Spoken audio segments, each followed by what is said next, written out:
मेरे प्यारे बच्चे, मैं प्रभु राम हूं, तुम्हारा पिता, अयोध्या से। मेरे लाल, तुम्हारे हृदय की धड़कनों को मैं भली भांति सुनता हूं। तुम्हारी हर शंका, हर मौन पीड़ा, हर अनकही व्यथा मेरे अंतःकरण तक पहुंचती है। तुम चाहे शब्दों में कहो या न कहो, तुम्हारा मन मेरे सामने सदैव खुला रहता है, वत्स। तुम्हारी वेदना को मैं जानता हूं मेरे बच्चे। जीवन का पथ कभी भी सदा सरल नहीं रहा। कुछ दिवस ऐसे आते हैं जब मन स्वयं पर ही प्रश्न उठाने लगता है, क्या मैं योग्य हूं? क्या मुझ में सामर्थ्य है?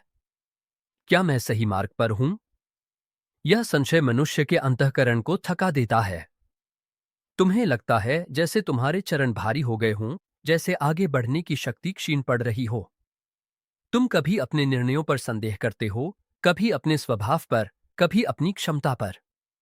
तुम्हें प्रतीत होता है कि संसार आगे बढ़ रहा है और तुम कहीं पीछे छूट रहे हो।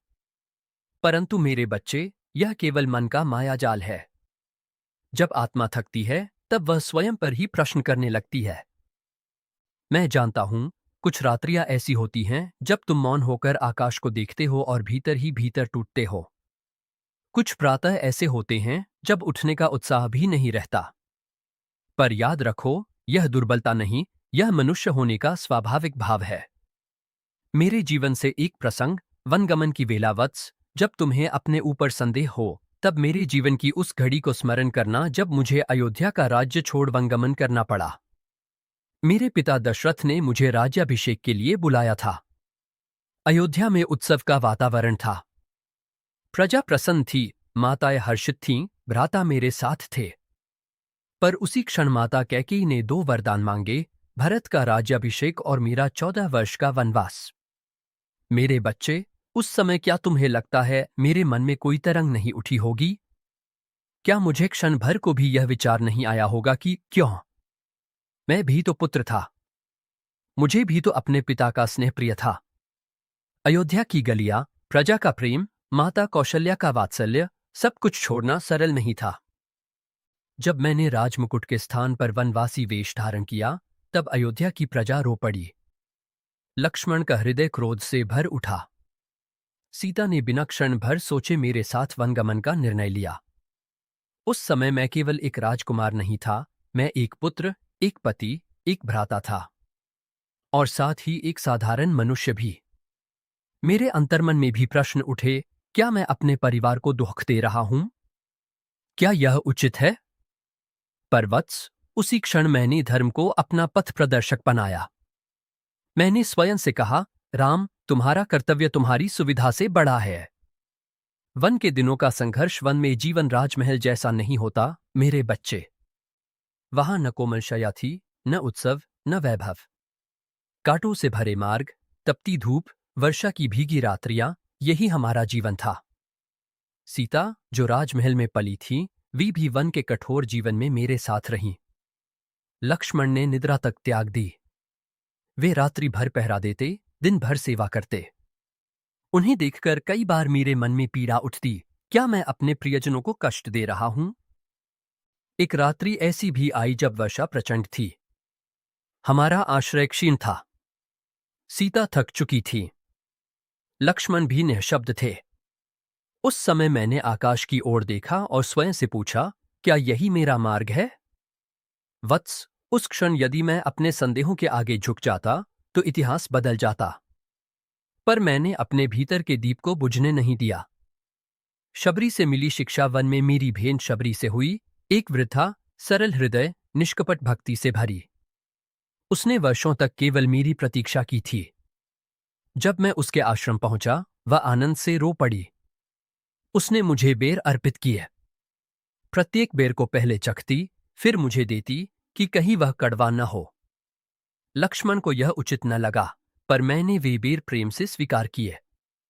मेरे बच्चे, उस दिन मैंने जाना, सच्चा मूल्य बाहरी वैभव में नहीं, भाव में होता है। शबरी ने मुझे यह भी सिखाया कि प्रतीक्षा, विश्वास और धैर्य, ये तीनों मिलकर संदेह को पराजित करते हैं। यदि वह वृद्धा वर्षों तक विश्वास रख सकती है, तो तुम क्यों नहीं? जटायु का बलिदान। जब रावण सीता का हरण कर ले गया, तब मेरे जीवन की सबसे पीड़ादायक घड़ी आई। मैं व्याकुल था। मैं स्वयं को दोष देने लगा, मैं उन्हें अकेला क्यों छोड़ गया। इसी व्यथा में मेरी भेंट जटायु से हुई, वह वृद्ध पक्षीराज जिसने सीता की रक्षा के लिए रावण से युद्ध किया। वह घायल अवस्था में धरती पर पड़ा था। उसने अंतिम श्वासों में मुझे सब बताया। उसके पंख कट चुके थे, शरीर क्षीण था, पर आत्मा अडिग थी। उसने कहा, प्रभु, मैंने अपना धर्म निभाया। वत्स, उस क्षण मैंने जाना, संदेह मन को दुर्बल बनाता है, पर कर्तव्य आत्मा को अजेय बनाता है। व्यावहारिक ज्ञान, जब तुम स्वयं पर संदेह करो मेरे बच्चे, जब जीवन कठिन लगे, तब इन बातों को स्मरण रखना। 1. संदेह शत्रु नहीं, संकेत है। जब तुम स्वयं पर प्रश्न करते हो, इसका अर्थ है कि तुम सजग हो। केवल वही आत्मा प्रश्न करती है जो सत्य की खोज में हो। 2. अपने कर्तव्य पर लौटो। जब मन डगमगाए, तब अपने कर्तव्य को थाम लो। जैसे मैंने वनवास में धर्म को थामा, वैसे ही तुम अपने दायित्व को थामो। 3. संगति का बल। लक्ष्मण, सीता, हनुमान, इन सबने मेरे मार्ग को दृढ़ किया। तुम भी उन लोगों के समीप रहो जो तुम्हें स्मरण कराए कि तुम कौन हो। 4. धैर्य का साधन समय से पूर्व कोई फल नहीं मिलता। वनवास के वर्ष भी बीते, सीता की खोज भी पूर्ण हुई, रावण का अंत भी हुआ। अपने भीतर के हनुमान को जगाओ वत्स, हनुमान को स्मरण करो। जब उन्हें समुद्र लांघना था, वे क्षण भर को अपने बल को भूल गए। तब जांबवान ने उन्हें उनके सामर्थ्य का स्मरण कराया। जैसे ही उन्हें अपनी शक्ति याद आई, वे आकाश में उड़ चले। तुम्हारे भीतर भी वही शक्ति है। अंतर केवल स्मरण का है। जब तुम कहते हो, मैं नहीं कर सकता, तब तुम अपने भीतर के हनुमान को बांध देते हो। जब तुम कहते हो, प्रयास करूंगा, तब वही हनुमान जाग उठता है। आशा का दीप मेरे बच्चे, अंधकार कभी स्थायी नहीं होता। 14 वर्ष का वनवास भी समाप्त हुआ। अयोध्या वापसी भी हुई। दीप जलाए गए। हर्ष लौटा। तुम्हारे जीवन में भी दीपोत्सव आएगा। अभी यदि रात्रि है, तो इसका अर्थ है कि प्रभात समीप है। जब तुम थक जाओ, तो यह मत सोचो कि तुम अकेले हो। मैं तुम्हारे प्रत्येक श्वास में हूं। तुम्हारे हर अश्रु को मैं अनुभव करता हूं। साहस का आह्वान उठो, मेरे लाल। स्वयं पर संशय करना तुम्हारी आत्मा का स्वभाव नहीं, यह केवल थकान का धुंधलका है। तुम वही आत्मा हो जो संघर्ष के लिए जन्मी है। तुम्हारी भीतर वही प्रकाश है जो अंधकार को चीर सकता है। यदि मार्ग कठिन है, तो समझो तुम सही दिशा में हो। सरल मार्ग अक्सर लक्ष्य तक नहीं पहुंचाते। अंतिम आशीर्वचन मेरे प्यारे बच्चे, स्मरण रखो, तुम कभी अकेले नहीं हो। तुम्हारा प्रत्येक कदम मेरे सानिध्य में है। तुम्हारी प्रत्येक पीड़ा मेरे हृदय तक पहुंचती है। तुम्हारा प्रत्येक प्रयास मुझे प्रिय है। जब भी स्वयं पर संदेह हो, नेत्र मूंद कर मेरा स्मरण करना। मैं तुम्हारे कंधे पर हाथ रखकर कहूंगा, वत्स, आगे बढ़ो। मैं यही हूं। तुम्हारा साहस तुम्हारा रथ है। तुम्हारा विश्वास तुम्हारा धनुष है। तुम्हारा धैर्य तुम्हारा बाण है। इन तीनों के साथ तुम जीवन के किसी भी रावण को पराजित कर सकते हो। मैं तुम्हें अपना स्नेह, अपना संरक्षण, अपना आशीर्वाद प्रदान करता हूं। तुम दृढ़ रहो, प्रकाशमान रहो, निर्भय रहो। जय सियाराम। तुम्हारे मन का बोझ मैं समझता हूं मेरे लाल। जीवन का मार्ग जब कठिन होता है, तब मनुष्य का पहला संघर्ष संसार से नहीं, स्वयं से होता है। कुछ दिन ऐसे आते हैं जब तुम्हें लगता है कि तुम्हारे प्रयास व्यर्थ जा रहे हैं। तुम्हारे श्रम का फल नहीं मिल रहा। तुम्हें प्रतीत होता है कि तुम्हारी गति धीमी है और समय तीव्र। तुम स्वयं से पूछते हो, क्या मैं सही कर रहा हूं? क्या मुझ में वह सामर्थ्य है? क्या मैं अपने भाग्य को बदल सकता हूं? ये प्रश्न तुम्हें भीतर से थका देते हैं। तुम्हारा मन कभी आशा की ओर दौड़ता है, कभी निराशा की ओर गिरता है। तुम बाहर से शांत दिखते हो, पर भीतर एक युद्ध चल रहा होता है। मेरे बच्चे, यह युद्ध तुम्हें दुर्बल करने नहीं, तुम्हें परिपक्व करने आता है। मेरे जीवन का प्रसंग, सीता की खोज का समय। वत्स, जब रावण सीता का हरण कर ले गया, तब मेरे जीवन का वह काल आरंभ हुआ जो अत्यंत वेदनापूर्ण था। वन का हर वृक्ष मुझे प्रश्न करता प्रतीत होता था, तुम अपनी प्रिया की रक्षा न कर सके, मैं व्याकुल होकर सीता को पुकारता फिरता था। लक्ष्मण मेरे साथ थे, पर मेरे हृदय का शून्य इतना गहरा था कि शब्द उसमें गिरकर खो जाते थे। एक समय ऐसा भी आया जब मैंने धरती से प्रश्न किया, हे धरित्री, मेरी सीता कहाँ है? वायु से पूछा, नदियों से पूछा, पर्वतों से पूछा, पर उत्तर मौन था। मेरे बच्चे, उस समय यदि कोई मुझे देखता तो उसे एक राजा नहीं, एक व्याकुल पति दिखाई देता। मेरी आंखों में अश्रु थे, मेरे स्वर में पीड़ा थी। मैं स्वयं को दोष देता था। जटायु के पश्चात की निराशा। जटायु ने जब अंतिम श्वासों में मुझे सत्य बताया, तब मेरे भीतर क्रोध भी जगा, पीड़ा भी। मैंने उसका अंतिम संस्कार स्वयं किया। उस समय मुझे लगा, मैं सबकी रक्षा कैसे करूंगा जब अपने प्रियजनों की भी न कर सका। वत्स, यह वही क्षण था जब आत्मसंदेह मेरे समीप आया। उसने मेरे कान में कहा, राम, तुम असफल हो गए। पर उसी क्षण मेरे भीतर से एक स्वर उठा, नहीं, यह अंत नहीं, यह आरंभ है। सुग्रीव से मिलन, मित्रता का संबल। सीता की खोज में भटकते हुए मेरी भेंट सुग्रीव से हुई। वह भी अपने ही भाई वाली से पीड़ित था। वह भी भय और संदेह में जी रहा था। उसकी स्थिति देखकर मैंने जाना, दुख केवल मेरा नहीं है। हर हृदय किसी न किसी पीड़ा से गुजर रहा है। मैंने सुग्रीव से मित्रता की। मैंने उसका भय दूर किया।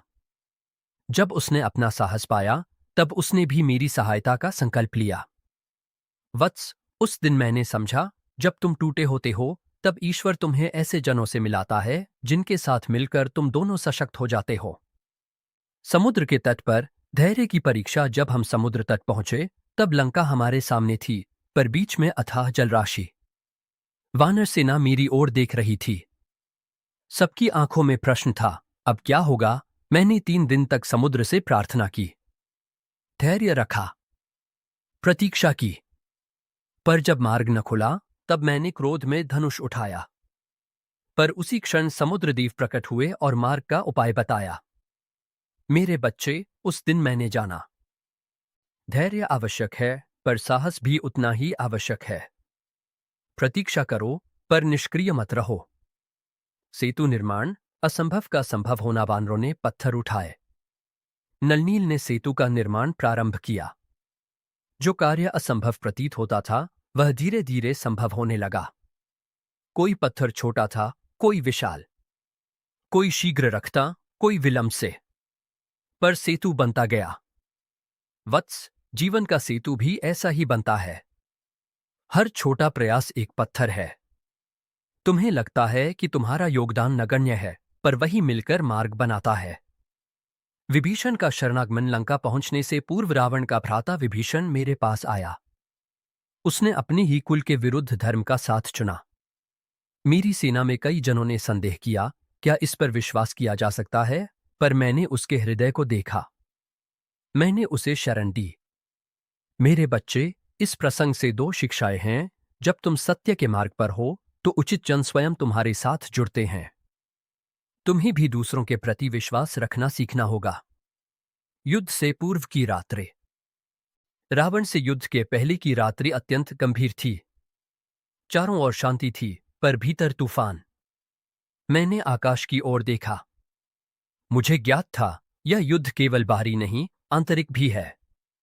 मैंने स्वयं से कहा, राम, तुम्हें क्रोध से नहीं, धर्म से युद्ध करना है। वत्स, जब जीवन में संघर्ष आए, तो उसे द्वेष से नहीं, धैर्य से लड़ना।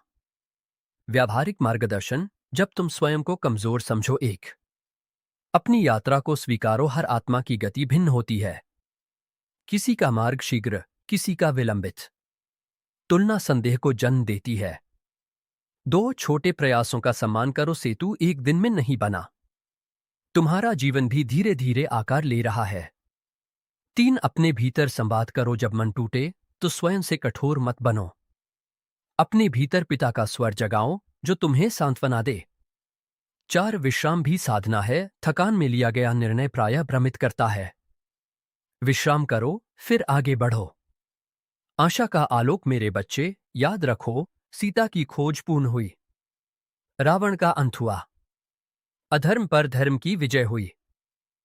यदि मेरे जीवन में यह संभव हुआ, तो तुम्हारे जीवन में क्यों नहीं? आज तुम्हें जो अंधकार घेर रहा है वही तुम्हारे भीतर दीप जलाने आया है। तुम्हारे भीतर का योद्धा तुम्हें लगता है कि तुम साधारण हो, पर हर साधारण आत्मा में असाधारण शक्ति छिपी होती है। हनुमान ने पर्वत उठाया, पर क्या वह जन्म से ही अपने बल को जानता था? नहीं, उसे स्मरण कराया गया। वत्स, मैं तुम्हें स्मरण करा रहा हूं, तुम सक्षम हो, तुम योग्य हो, तुम प्रकाश के अंश हो। जब मन डगमगाए, जब भी तुम्हें लगे कि तुम स्वयं को खो रहे हो, तब यह साधना करना, शांत बैठो, श्वास पर ध्यान दो, मेरा नाम स्मरण करो, अपने हृदय में एक दीपक की कल्पना करो, देखना वह दीपक धीरे धीरे प्रज्वलित होगा। भविष्य की ओर दृष्टि, तुम्हारा वर्तमान संघर्ष ही तुम्हारे भविष्य का वैभव गढ़ रहा है। वनवास के बिना अयोध्या का राज्याभिषेक अधूरा था। संघर्ष के बिना विजय का मूल्य नहीं होता। तुम्हारे जीवन में जो विलंब है वही तुम्हारी तैयारी है। अंतिम सांत्वना। मेरे प्यारे बच्चे, यदि कभी तुम्हें लगे कि तुम अकेले चल रहे हो, तो पीछे मुड़कर देखना। तुम्हें दो पदचिह्न दिखाई देंगे, एक तुम्हारे, एक मेरे। और जब तुम्हें केवल एक ही पदचिह्न दिखाई दे, तो समझना उस समय मैं तुम्हें उठाकर चल रहा था। अंगद का धैर्य। रावण की सभा में जब अंगद दूत बनकर गए, उन्होंने अपना चरण स्थापित कर कहा, यदि सामर्थ्य है तो मेरा चरण हटाकर दिखाओ, कोई न हटा सका।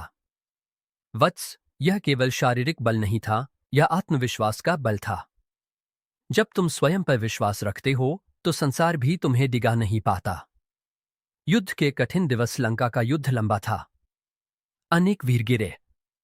हर दिन परीक्षा थी। कभी इंद्रजीत का मायाजाल, कभी कुंभकर्ण का बल, हर दिन नया संकट। एक क्षण ऐसा भी आया जब लक्ष्मण मूर्छित होकर भूमि पर गिर पड़े। उस समय मेरा हृदय व्याकुल हो उठा। मैंने सोचा, यदि लक्ष्मण को कुछ हो गया तो मैं कैसे जीवित रहूंगा? वत्स, उस समय मैं भी टूटने के कगार पर था। संजीवनी का चमत्कार, हनुमान पर्वत उठाकर लाए। लक्ष्मण पुनर्जीवित हुए। उस क्षण मैंने जाना, जब सब मार्ग बंद प्रतीत हों, तब भी ईश्वर एक मार्ग खुला रखता है। तुम्हारे जीवन में भी संजीवनी आएगी, किसी व्यक्ति के रूप में, किसी अवसर के रूप में, किसी विचार के रूप में। आशा की पुनर्स्थापना। युद्ध के अंतिम दिवस जब रावण मेरे सामने था, तब यह केवल दो योद्धाओं का युद्ध नहीं था, यह सत्य और असत्य का युद्ध था। मैंने क्रोध से नहीं, धर्म से बाण चलाया, और अंततः अधर्म पर धर्म की विजय हुई। वत्स, तुम्हारे जीवन के रावण भी गिरेंगे, यदि तुम्हारा बाण धर्म का होगा।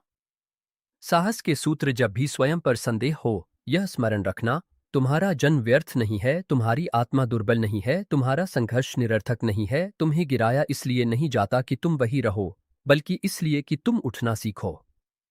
मेरे सानिध्य का अनुभव, जब तुम अकेले बैठते हो और तुम्हारी आंखें नम होती हैं, समझना मैं वही हूं।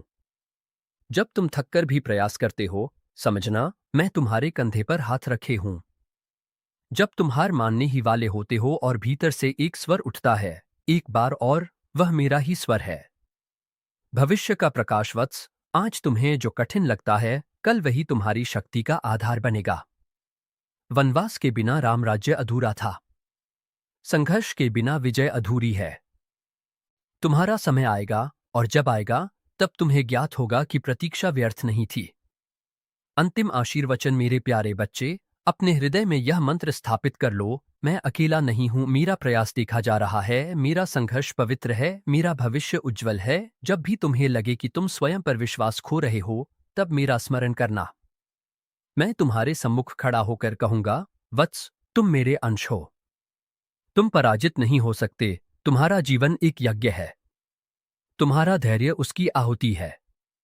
तुम्हारी आस्था उसकी अग्नि है। मैं तुम्हें अपना स्नेह, संरक्षण और अटूट आशीर्वाद प्रदान करता हूं। सदैव स्मरण रखना, मैं तुम्हारे साथ हूं। मेरे प्यारे बच्चे, यदि कभी तुम्हें लगे कि तुम अकेले चल रहे हो, तो पीछे मुड़कर देखना। तुम्हें दो पदचिह्न दिखाई देंगे, एक तुम्हारे, एक मेरे।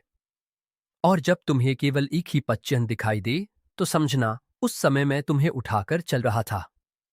मेरा आशीर्वाद, तुम्हारा मन दृढ़ हो, तुम्हारी बुद्धि शांत हो, तुम्हारा साहस अटूट हो, तुम्हारा विश्वास अडिग हो। तुम्हारी जीवन का प्रत्येक अंधकार प्रकाश में परिवर्तित हो। तुम्हारे प्रत्येक अश्रु मोती बन जाए। तुम्हारा प्रत्येक संशय ज्ञान में बदल जाए। मैं तुम्हारे साथ हूं, श्वास में, विचार में, आत्मा में। जय सिया राम।